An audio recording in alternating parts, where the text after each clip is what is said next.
اعوذ باللہ من الشیطان الرجیم بسم اللہ الرحمن الرحیم فاصبر على ما يقولون وسبح بحمد ربك قبل طلوع الشمس وقبل غروبها ومن آناء الليل فسبح وأطراف النهار لعلك ترضى ولا تمدن عينيك إلى ما متعنا به أزواجا منهم زهرة الحياة الدنيا لنفتنهم فيه ورزق ربك خير وأبقى وأمر أهلك بالصلاة واصطبر عليها لا نسألك رزقا نحن نرزقك والعاقبة للتقوى۔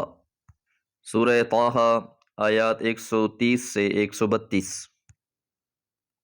پچھلی آیات مبارکہ میں ہم نے یہ بات جانی کہ یہ لوگ عذاب کے لیے جلدی مچاتے ہیں، اور اگر اللہ تعالیٰ کی طرف سے وقت متعین نہ کر دیا گیا ہوتا تو انہیں ہلاک کر دیا گیا ہوتا۔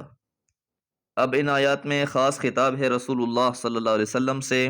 آپ سے کہا گیا فصبر، پس صبر کیجئے، علی ما یقولون، جو وہ کہہ رہے ہیں۔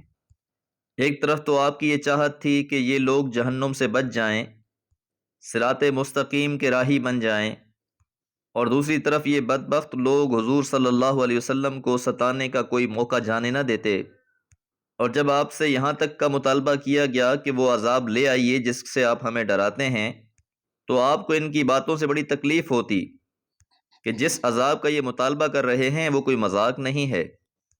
تو آپ کی پریشانی کو دیکھتے ہوئے اللہ تعالیٰ نے کہا کہ آپ صبر کیجئے جو یہ کہہ رہے ہیں، وَسَبِّحْ، اور تسبیح بیان کیجئے، بِحَمْدِ رَبِّكَ، اپنے رب کی تعریف کے ساتھ۔ تسبیح میں تنزیہ کا پہلو غالب رہتا ہے کہ اللہ تعالیٰ ہر قسم کے شرک اور عیب سے پاک ہے، اور حمد تعریفات کے لیے خاص ہے۔ فرض نمازوں کے بعد جو تسبیح اور تحمید کا اہتمام کیا جاتا ہے، اگر اس کا اہتمام حقیقی معنی میں کیا جائے اور سوچ سمجھ کر کیا جائے تو بہت بڑے کلمات ہیں۔ اب یہاں قبل طلوع الشمس، سورج طلوع ہونے سے پہلے یعنی فجر کے وقت، وقبل غروبها، اور اس کے غروب ہونے سے پہلے یعنی عصر کے وقت، ومن آناء اللیل، اور رات کے حصوں میں، رات کا ابتدائی حصہ عشاء کی نماز اور اختتامی حصہ تہجد کی نماز، ان اوقات میں بھی اللہ کی حمد و ثنا بیان کی جائے۔ سبح، پس تسبیح بیان کیجئے، و اطراف النہاری، دن کے اطراف میں، اطراف طرف سے ہے یعنی ایک جانب، تو اطراف النہار سے مغرب کا وقت، اور سورج طلوع ہونے کے بعد اشراق کا وقت، لعلک ترضی، تاکہ آپ راضی ہو جائیں۔ یہی مضمون سورہ ضحیٰ میں بھی ہم پڑھتے ہیں، وَلَسَوْفَ يُعْطِيكَ رَبُّكَ فَتَرْضَى، اور آپ کا رب ان قریب آپ کو عطا فرما دے گا تو آپ راضی ہو جائیں گے۔ تو ان دو الفاظ کے اندر بہت بڑی بشارتیں پوشیدہ ہیں۔ تو مطلب یہ ہوا کہ آپ اپنے موقف پر ڈٹے رہیں، اپنے کام میں لگے رہیں، نمازوں کا اہتمام کریں، دنیا اور آخرت میں اللہ تعالیٰ آپ کو کامرانیوں سے نواز دے گا، اور آپ اپنے رب کی عطا پر راضی ہو جائیں گے۔ وَلَا تَمُدَّنَّ، اور آپ نہ اٹھائیں، عَيْنَيْكَ، اپنی نگاہوں کو، إِلَى مَا مَتَّعْنَا بِهِ، ان کی طرف جنہیں ہم نے مال و متاع عطا کیا ہے، ازواجا منہم، ان میں سے دو گروہ۔ ان دو گروہوں سے مراد مکہ اور طائف کے سرداران ہیں۔ کسی بھی قوم کی اصلاح اور اس کی بگاڑ میں اس کے سرداروں کا بڑا ہاتھ ہوتا ہے۔ تو حضور صلی اللہ علیہ وسلم کی بھی چاہت یہ تھی کہ یہ امراء لوگ بھی ایمان لے آئیں۔ ایمان لانے سے ایک تو ان کا اپنا بھی فائدہ ہو جائے گا، اور دوسرا اسلام کو بھی تقویت ملے گی۔ لیکن ان دونوں ہی بڑے شہروں کے بڑے سرداروں نے حضور کی بات ماننے سے انکار کر دیا، یہاں تک کہ انہوں نے آپ پر یہ بھی طنز کیا کہ اگر اللہ تعالیٰ نے کسی کو پیغمبر بنانا ہی تھا تو مکہ یا طائف کے سرداروں میں سے کسی کو بنایا ہوتا۔ تو اب اللہ تعالیٰ نے بھی آپ کو ہدایت فرما دی کہ آپ ان کی بارے میں پرواہ کرنا چھوڑ دیں۔ رہا مسئلہ یہ کہ جو ان کو اللہ تعالیٰ نے مال و متاع عطا فرمایا ہے، اس لیے فرمایا زہرۃ الحیات الدنیا، دنیا کی خوبصورتی، رونق جو انہیں عطا فرمائی ہے، لنفتنہم فیہ، تاکہ ہم انہیں آزمائیں اس میں۔ تو یہ اللہ تعالیٰ کی سنت ہے، اللہ تعالیٰ مال دے کر بھی آزماتا ہے، عہدے دے کر بھی آزماتا ہے، اور پھر لے کر بھی آزماتا ہے۔ وَرِزْقُ رَبِّكَ، اور آپ کے رب کا رزق خیر بہتر ہے، و ابقا اور پائیدار ہے، باقی رہنے والا ہے۔ وامر حکم دیجئے اہلہ کا اپنے گھر والوں کو، بالصلاۃ نماز کا، واصطبر علیہا اور اس پر جمے رہیں۔ پچھلی آیت مبارکہ میں حکم ہوا تھا وصبر اور صبر کیجئے، اور صبر اور نماز کا تعلق بہت گہرا ہے۔ وَاسْتَعِینُوا بِالصَّبْرِ وَالصَّلَاةِ، اور تم مدد طلب کرو صبر اور نماز کے ذریعے سے۔ تو گھر والوں کو نماز کا حکم دینا، اس کی تائید کرنا ہر شخص کی ذمہ داری ہے۔ جو بھی گھر کا نگران ہے، ذمہ دار ہے، اسے چاہیے کہ وہ اپنے گھر والوں کو نماز کا اہتمام کروائے۔ لا نسألک رزقا، ہم آپ سے رزق کا مطالبہ نہیں کرتے۔ نحن نرزقک، بلکہ ہم آپ کو رزق دیتے ہیں۔ رزق کی ذمہ داری اللہ تعالیٰ نے اپنے اوپر لے رکھی ہے۔ وما من دابۃ فی الارض الا علی اللہ رزقها، نہیں ہے زمین پر چلنے والا کوئی جاندار مگر اس کا رزق اللہ کے ذمے ہے۔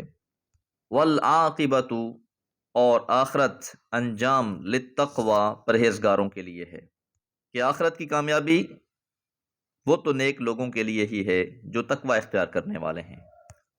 دعا ہے اللہ تعالی ہم سب کو بھی صبر اور نماز کی توفیق عطا فرمائے رکھے، اور ہمیں بھی اہل التقوی میں شامل فرما لے۔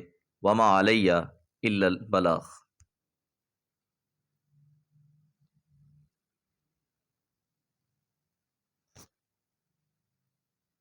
اعوذ باللہ من الشیطان الرجیم، بسم اللہ الرحمن الرحیم۔ وقالوا لولا يأتينا بآية من ربه أولم تأتهم بينة ما في الصحف الأولى ولو أنا أهلكناهم بعذاب من قبله لقالوا ربنا لولا أرسلت إلينا رسولا فنتبع آياتك من قبل أن نزل ونخزى قل كل متربص فتربصوا فستعلمون من اصحاب الصراط السوي ومن اهتدى۔ سورہ طٰہٰ آیات 133 سے 135، اور یہ سورہ طٰہٰ کی اختتامی 3 آیات ہیں۔ وقالو، اور وہ کہتے ہیں، لولا یأتینا، کیوں نہیں لے آتا ہمارے پاس، بِآیَةٍ مِّن رَبِّهِ، اپنے رب سے کوئی نشانی۔ یاد رہے کہ مشرکین مکہ حضور صلی اللہ علیہ وسلم سے مختلف معجزوں کا مطالبہ کرتے رہتے تھے، اور یہاں بھی اس معجزے سے مراد حسی معجزہ ہے، جس طرح اور انبیاء کو بھی عطا کیے گئے۔ یاد رہے کہ مشرکین مکہ کو سبق پڑھانے والے زیادہ تر اہل کتاب تھے، اور اہل کتاب میں سے خاص طور پر یہودی۔ وہ مشرکین مکہ کو طرح طرح کے سوالات دیتے کہ اگر محمد صلی اللہ علیہ وسلم سچے رسول ہیں تو ان باتوں کے جواب دے دیں، اور کبھی ان سے یہ کہتے کہ جس طرح پہلے انبیاء کو بہت سے معجزے عطا ہوئے ہیں، اسی طرح کا آپ بھی کوئی معجزہ ہمیں دکھلا دیں۔ تو ان سوالوں اور مطالبوں کے پیچھے اہل کتاب کا ہاتھ تھا، اس لیے اللہ نے فرمایا اولم تأتیہم، کیا آئی نہیں تمہارے پاس، بینۃ، نشانیاں، ما فی الصحف الاولی، جو پہلے صحیفوں میں تھیں۔ تو یہاں یہ بتانا ہے کہ اہل کتاب کے پاس جو کتابیں ہیں، ان میں تو حضور صلی اللہ علیہ وسلم کے بارے میں بھی علامتیں اور نشانیاں موجود ہیں، آپ کی بعثت کے بارے میں بشارتیں دی گئی تھیں، اس کا مظہر اور مصداق تو ان کے سامنے موجود ہے، تو ان سارے دلائل کو دیکھنے کے باوجود بھی وہ ایمان نہیں لا رہے۔ تو جب وہ اپنی کتابوں میں پڑھ کر بھی محمد صلی اللہ علیہ وسلم پر ایمان نہیں لا رہے، تو ان معجزوں کو دیکھ کر بھلا یہ ایمان کیسے لائیں گے؟ وَلَوْ، اور اگر اَنَّا أَهْلَكْنَاهُمْ، ہم ہلاک کر دیتے انہیں، بِعَذَابٍ مِّن قَبْلِهِ، کسی عذاب سے اس سے پہلے ہی، یعنی حضور صلی اللہ علیہ وسلم کی آمد سے پہلے ہی اللہ تعالیٰ اہل مکہ کو عذاب دے کر ہلاک کر دیتا، لقالو، تو پھر یہ ضرور کہتے، ربنا، اے ہمارے رب، لولا ارسلتا الینا، لولا، کیوں نہیں، ارسلتا، تو نے بھیجا، الینا، ہماری طرف، رسولاً، ایک رسول، فنتبع آیاتک، تو ہم اتباع کرتے تیری احکامات کی، تیری آیات کی، من قبل، اس سے پہلے، ان نذل، کہ ہم ذلیل ہو جاتے، ونخزا اور رسوا ہو جاتے۔ یعنی یہی مشرکین مکہ اور عرب کے لوگ جو آج حضور صلی اللہ علیہ وسلم پر ایمان نہیں لا رہے، اگر یہ کسی عذاب میں مبتلا کر دیے جاتے تو روز قیامت یہ اللہ سے کہتے ہیں کہ یا اللہ اگر تو نے ہمارے ہاں کوئی رسول بھیجا ہوتا تو ہم ضرور اس کی اتباع کرتے، ہم اس کی فرما برداری کرتے۔ تو اب اللہ تعالیٰ نے ان پر حجت قائم کر دی ہے رسول بھیج کر۔ اب روز قیامت وہ اس بات کا گلہ بھی نہیں کر سکتے کہ مالک تو نے ہماری طرف کوئی رسول نہیں بھیجا، بلکہ اللہ تعالیٰ نے رسول بھیج کر، اور وہ بھی خاتم النبیین جیسے عظیم رسول کو بھیج کر، ان پر اتمام حجت فرما دیا۔ اب ان کے پاس کوئی عذر نہیں رہا۔ اور خاص طور پہ جو دو لفظ استعمال ہوئے ہیں، من قبل ان نذل ونخزا، اس سے پہلے کہ ہم ذلیل ہو جاتے اور ہم رسوا کر دیے جاتے، تو یہ اشارہ ہے قیامت کی ذلت اور رسوائی کی طرف، کہ اگر ہمارے پاس رسول آتا تو ہم ضرور ایمان لے آتے، لیکن اب رسول آ چکا ہے لیکن اس کے باوجود بھی وہ ایمان نہیں لا رہے۔ تو اب اللہ تعالیٰ کی طرف سے فیصلہ آ گیا، قل اے محمد صلی اللہ علیہ وسلم آپ کہہ دیجئے، کل متربص، ہر ایک منتظر رہے، فتربصوا، پس تم بھی انتظار کرو، فستعلمون، پس پھر تم جان جاؤ گے، من اصحاب الصراط السوی، من کون ہے، اصحاب الصراط راستے والے، السوی سیدھے، سیدھے راستے والے کون ہیں، روز قیامت تمہیں یہ بات پتہ چل جائے گی۔ وَمَنِ اهْتَدَىٰ، اور کس نے ہدایت پائی، کون اپنی منزل کو پہنچا، یہ بات بھی تمہارے سامنے آ جائے گی۔ تو یہ آخری وارننگ ہے، اس میں شدت بھی ہے، عتاب کے اظہار کے پہلو بھی ہیں کہ اب فیصلہ کن مرحلہ ہے۔ آج تو یہ حضور کی بات نہیں مان رہے، اس قرآن پر ایمان نہیں لا رہے، اور ان ہدایت کے راستوں سے اعراض کر کے، منہ پھیر کر وہ یہی سمجھ رہے ہیں کہ ہم ٹھیک کر رہے ہیں، تو ان قریب ان پر یہ بات واضح ہو جائے گی کہ سیدھی راہ پر کون ہے اور منزل مقصود تک پہنچنے والا کون ہے، اور اس کے مقابلے میں ہلاکت کے گڑھے میں گھرنے والا کون ہے، یہ بات بھی واضح ہو جائے گی۔ بفضل اللہ تعالی سورہ طٰہٰ کا ترجمہ و تفسیر مکمل ہوا۔ اللہ تعالیٰ سے دعا ہے اللہ تعالیٰ ہمیں صراط مستقیم پر قائم رکھے۔ جو ہم نے پڑھا اور سنا ہے اللہ تعالیٰ اسے اپنی بارگاہ میں قبول فرمائے۔ وما علیہ الا البلاغ۔